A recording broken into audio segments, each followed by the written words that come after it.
நான் தான் பூதம். உனக்கு என்ன வேண்டும் என்று சொல். என் கணவர் முழிச்சுக்கிட்டு இருக்கும்போதெல்லாம் என் மேலே கண்ணாய் இருக்கணும். அப்புறம் அவர் வாழ்க்கையில் என்னை தவிர வேறு எதுவும் முக்கியமாக இருக்கக்கூடாது.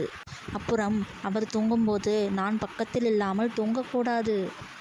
அப்புறம் அவர் காலையில் எழுந்திருக்கும்போது அவர் என் முகத்தில் தான் முழிக்க வேண்டும். அப்புறம் அவர் நான் இல்லாமல் எங்கேயும் போகக்கூடாது. அப்புறம் என் மேல் ஒரு கீறல் பட்டாலும் அவர் வாடி வதங்கி வருத்தத்தில் உறைஞ்சு போயிடணும். அப்புறம் அவ்வளவுதான். ஓ அப்படியா, அவ்வளவுதானா?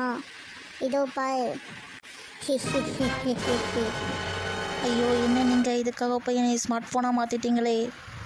நீ என்கிட்ட கேட்ட வார்த்தைகளுக்கு இதா பதில். கணவர் கூடயே இருக்கத்தானே வழி கேட்டோம். அதுக்கு போய் இந்த பூதம் நம்மளை ஸ்மார்ட் ஃபோனாக மாற்றிருச்சே.